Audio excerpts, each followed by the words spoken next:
morning. Welcome to you from my recliner at Shea Womack with the jingle jangle of Sheba walking by. It is the Monday morning cup of coffee. Let's have a sip together.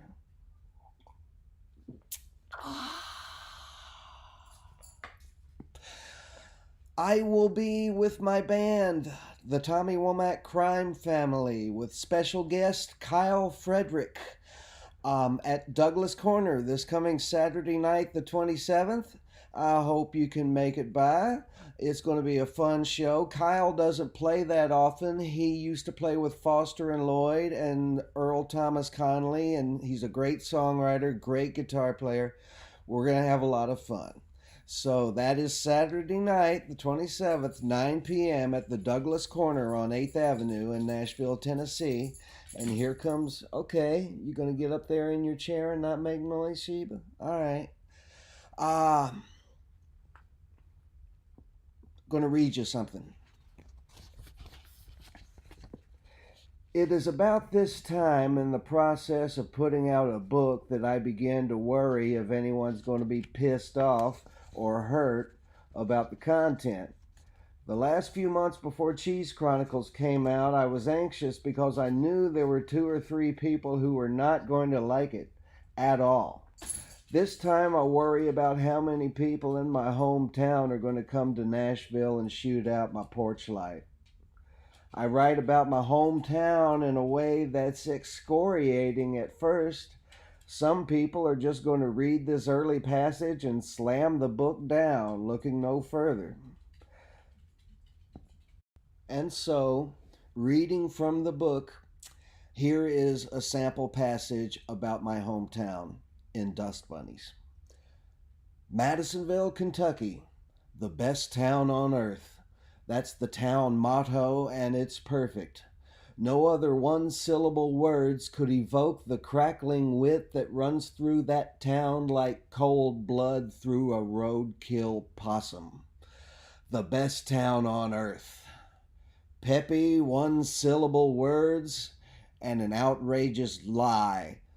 Madisonville isn't even the best town in Kentucky, much less the planet.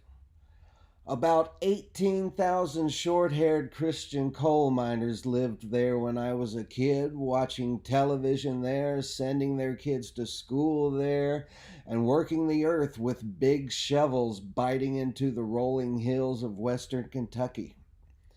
If you haven't had business there, you've never been there. It's not on the way to anything anyone's ever judged worth seeing.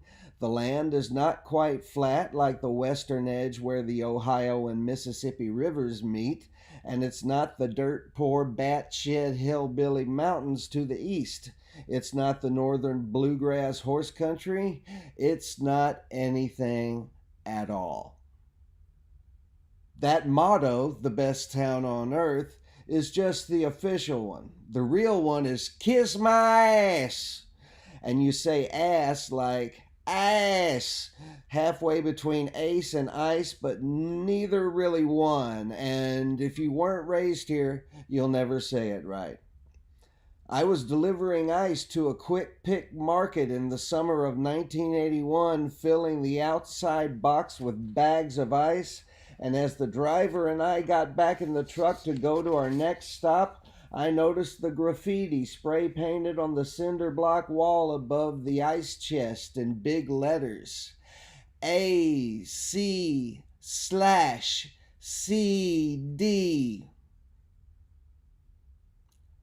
I can understand spelling THERE when you mean THEIR, and even God help us apostrophizing plurals. But fucking up AC/DC is beyond the pale. The best town on earth, and if you don't like my spelling, you can kiss my ass. So that's one passage from Dust Bunnies that might get some people's dander up. I hope not. I hope everybody sees the humor in it, but you never know. Here's another passage. that I hope doesn't piss off too many people, because as you read along in the book, my attitudes towards a lot of things get more conciliatory. But this is an early passage, you know. I'm afraid somebody's going to read it and look at it and then slam the book down and go, enough with that foul-mouthed moron. So anyway, here's another passage that I have anxiety about. It's May 23rd, 1990.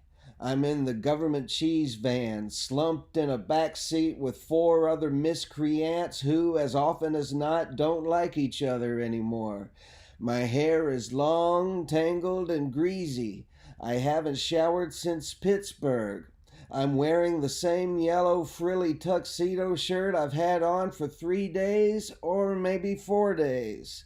I have my Peter Buck black vest on, my jeans with the hole in the crotch, my black Reeboks with holes in both toes and red sock toes peeking out. It's workable at this point just to wear stage clothes all the time. It cuts down on the thinking. We've stopped in Bowling Green at 11 a.m. after an all-night drive from wherever the fuck, long enough in town to put clean underwear in our bags and stop at the Minute Mart to check our P.O. box and get some beer. Then it's off to Ruston, Louisiana, I think. The Minute Mart is next to the Tender Touch Auto Wash, where Viva, Billy Mack, and I work when we're home.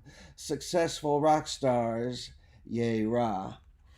I got something addressed to me in the mail. It's an envelope with what feels like a greeting card inside. I hem and haw over whether to open it first or open a beer first. Beer wins. Beer always wins. Hiss goes the bottle cap, which I throw forward to hit the windshield and irritate whoever's up front. I take a hit off my pot pipe, then have a mind-clearing sip of pre-noon beer and open my mail. It's an invitation to my 10th high school reunion. Jesus H. Willy Wonka. I lean back with my beer and think as somebody turns the replacements up on the cassette deck. I think how only one type of people stage high school reunions, the ones who had a good time then, also known as assholes. One thing is cool. The Buffy or Biff who addressed this envelope knew to send it care of government cheese. My reputation is spreading. My nickname in the band is the Acknowledger because I acknowledge. That means that every once in a while, as we travel, usually after a lung-bursting toke or 5, I reach forward, turn the music down, and hold forth out of nowhere an apropos of nothing. I don't go to high school reunions, I intone like Antony burying Caesar. I don't go to high school reunions for the same reason that Vietnamese boat people don't get together in Atlantic City and reminisce about salty sun blisters and eating raw plankton. Oh, les duc, you look great. Lip look much better now, I say in a vaguely racist redneck rendition of a Vietnamese patois. I take a swig and muse for a second. And then, before someone can turn the replacements back up, I start in again. It could be a nice evening. Surprisingly so. I might discover these people as who they really are now. Nice people, grown up and no longer taking courtesy as a weakness.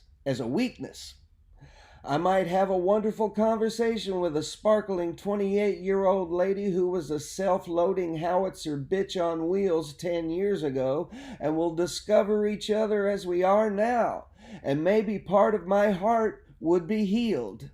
And maybe Herman Goering could have had a second career in the 50s as a wacky sitcom neighbor if he'd played his cards right at Nuremberg. I wouldn't get near that evening with tongs. I don't want to sound bitter.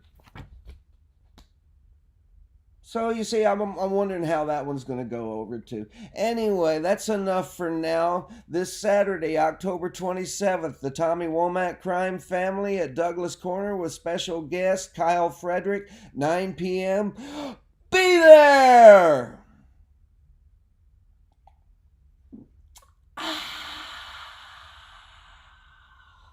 Don't let the bastards get you down.